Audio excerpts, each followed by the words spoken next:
नमस्कार, बोल क्लब आजाद है तेरे। मैं अभिसार शर्मा। क्या आप जानते हैं कि मोदी सरकार में गृह मंत्रालय का ताजा फरमान क्या कहता है? आपकी स्क्रीन पर इस ताजा फरमान के मुताबिक जो भी मजदूर जहां कहीं भी फंसा हुआ है वो वहीं पर रहे। यही नहीं, उसे अगर कोई नौकरी ढूंढनी है तो वो स्थानीय जो एजेंसीज है उसके साथ रजिस्टर कराए और वहीं पर वो कोई काम करे।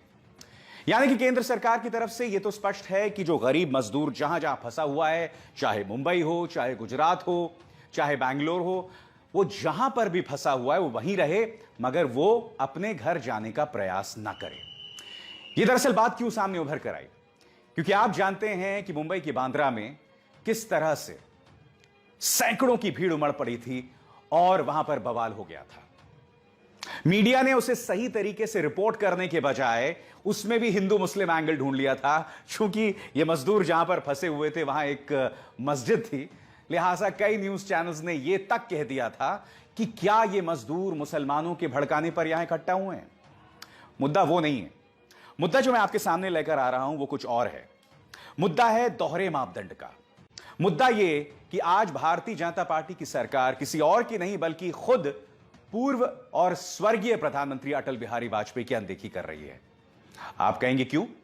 आपको याद है पूर्व प्रधानमंत्री ने उस वक्त के मुख्यमंत्री नरेंद्र मोदी के साथ इस तरह से बैठकर क्या संदेश दिया था? राजधर्म का संदेश। और राजधर्म का यह संदेश क्या कहता है? अटल जी के मुताबिक राजा प्रजा में भेदभाव नहीं कर सकता, धर्म के आधार पर, जाति के आधार पर, रंग के आधार पर। यह संदेश किसी और को नहीं बल्कि उन्होंने उस वक्त के चीफ मिनिस्टर नरेंद्र मोदी को दिया था। क्योंकि आपको याद होगा कि गुजरात में जबरदस्त दंगे हुए थे, 2000 लोग उस दंगे में मारे गए थे और अटल जी उससे कतई खुश नहीं थे। और उन्होंने उस वक्त के चीफ मिनिस्टर नरेंद्र मोदी को संदेश दिया था कि आप राजधर्म निभाएं। आज क्या हो रहा है? आज हम साफ तौर पर पक्षपात देख रहे हैं सरकारों का, और हम यह उम्मीद करते हैं कि हमारे मजदूर जहां हैं वहां फंसे रहें।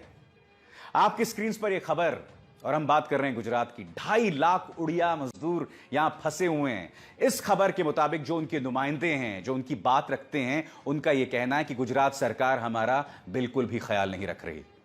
गुजरात सरकार ने हमारी हालत बद से बदतर कर दी है। इनकी एक शिकायत है जो सामने उभर कर आ रही है। मैं ये पूछना चाहता हूं कि क्या आप इसी गुजरात मॉडल की दुहाई दे रहे थे?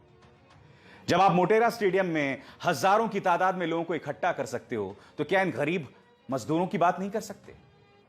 अब एक और खबर देखिए कि आप जानते हैं गुजरात के एलजी हॉस्पिटल ने न्यूज 18 की इस खबर के मुताबिक वहां पर जो सफाई कर्मचारी हैं वो हड़ताल पर चले गए। क्या आप कल्पना कर सकते हैं कि गुजरात जैसे, और वो भी अहमदाबाद, वहां के सफाई कर्मचारी वहां के एक बड़े अस्पताल में हड़ताल पर चले गए हैं, वो भी उस वक्त जब हम कोरोना संकट का सामना कर रहे हैं। बात वहां नहीं रुकती। आप ये वीडियो देखिए, बहुत ही मार्मिक वीडियो है। एक परिवार है जिसके सभी सदस्य कोरोना पॉजिटिव पाए गए हैं, और आप देखिए इनके साथ क्या बर्ताव किया गया। यह हालत है गुजरात के अहमदाबाद सिविल हॉस्पिटल की। देखिए। हेलो, मारू नाम सोनू नागर है। 2 दिन पहले हमारा चेक हुआ था और हम 25 लोग पॉजिटिव डिटेक्ट हुए। यहाँ हम 3 बजे से सिविल हॉस्पिटल के नीचे है, कोई रेस्पॉन्स नहीं मिल रहा है sir. Already we are ill and no one are respond. कोई हमें रेस्पॉन्स नहीं दे रहा है। प्लीज, यहाँ हम 25 मेंबर्स है। यहाँ पे खाने पीने बिना people are standing over here. Cash निकालने वाला सिर्फ एक ही बंदा है, वो भी इतनी बदतमीजी से बात करता है सबसे। वो बोलता है कि लाइन में खड़े रहो, बार बार बोलता है लाइन में खड़े रहो। 50 आदमी की जगह पर वो एक ही इंसान काम कर रहा है।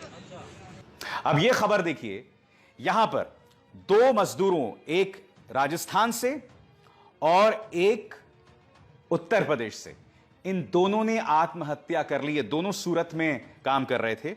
एक का नाम है सुनील राय साहब चौहान, जो कि 22 साल का है, जौनपुर उत्तर प्रदेश का रहने वाला है, और दूसरा प्रवीण बाबूलाल कल्लाल, जो कि राजसमंद का रहने वाला है। दोनों सूरत में रहने वाले थे।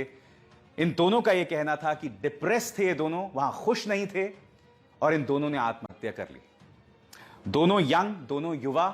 और आप सोच सकते हैं अगर एक युवा आत्महत्या करने पर मजबूर हो रहा है तो उसकी क्या हालत होगी।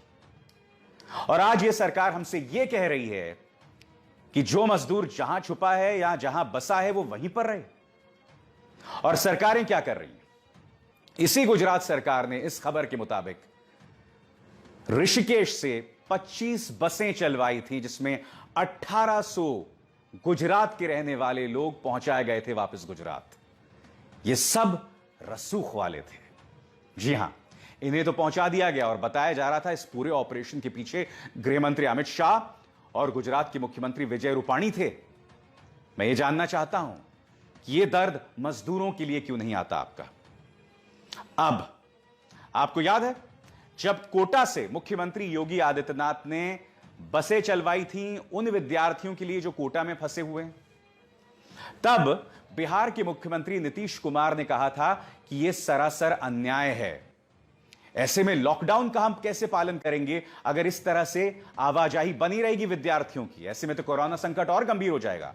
बहुत अच्छी बात कही आपने नीतीश जी, मगर कथनी और करनी का फर्क देखिए। यही नीतीश कुमार जो उन विद्यार्थियों को लाए जाने पर रुदाली कर रहे थे, गुस्सा थे, अब इन्होंने यह विशेष अनुमति दी है। आपके स्क्रीन पर एक एमएलए हैं बीजेपी के अनिल सिंह, इन्हें यह अनुमति दी गई है कि ये कोटा जाएं और अपने बच्चे को लेकर आएं। कुछ दिनों पहले तो आप ये कह रहे थे कि लॉकडाउन के साथ यह अन्याय है। और देखिए जो बात कही नीतीश कुमार ने उसमें कुछ गलत नहीं है, क्योंकि खुद हमारे जो सूचना प्रसारण मंत्री हैं उन्होंने क्या कहा था आपके स्क्रीन पर। PM's appeal that people should stay wherever they are should be fully observed। प्रधानमंत्री ने जो अपील की है कि लोग जहां हैं वो वहीं बने रहें, इसका अनुसरण होना चाहिए, किसी और ने नहीं, प्रकाश जावड़ेकर ने कहा था। और वो भी जब कोटा वाली घटना के बारे में उनसे प्रतिक्रिया ली गई थी। आज मैं आपसे पूछना चाहता हूं कि ये सरकारें, चाहे उत्तर प्रदेश की सरकार हो या मध्य प्रदेश की सरकार हो, उसकी मैं बात करूंगा, मगर मैं बिहार की बात कर रहा था। नीतीश कुमार के दोहरे मापदंड। नीतीश जी, आपने कैसे अनुमति दे दी उस बीजेपी के नेता को ताकि वो घर से जाए और कोटा से अपने बच्चे को ले आए? क्या कह रहे हैं आरजेडी सांसद मनोज झा, आप खुद सुनिए। देखिए अभिसार जी, मैंने एमएचए का ऑर्डर देखा तो मैं तो एक बात स्पष्ट तौर पे मानता हूं कि इस महामारी ने ये बता दिया है कि कुछ वर्ग विशेष को सहूलियतें हैं, लॉकडाउन उनके लिए एक प्रिविलेज का माध्यम है, और बाकी एक विशाल जनसमूह जिसको हम प्रवासी मजदूर की संज्ञा देते हैं, वो महज एक स्पंदनहीन उपकरण के अलावा कुछ नहीं है। जाहिर तौर पर जब आप कहते हैं घर पे रहें, सुरक्षित रहें, इनके लिए घर क्या है? एक मनोवैज्ञानिक स्पेस भी होता है ना घर।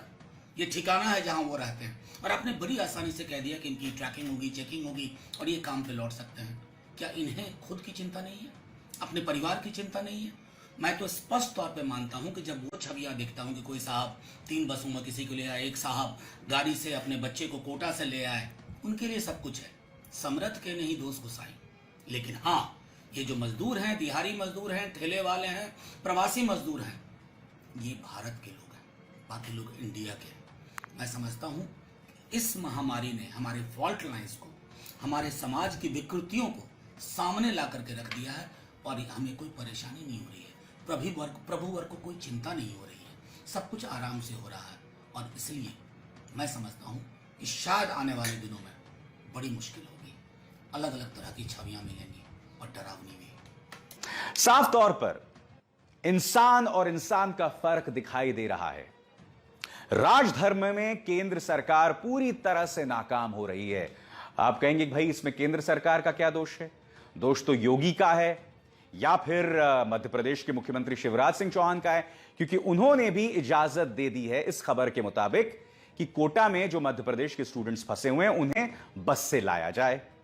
आप कहेंगे कि भाई दोष तो इनका है, यकीनन दोष उनका है, मगर एक मुख्यमंत्री अपने राज्य की जनता के लिए जितना कुछ कर सकता है वो करेगा।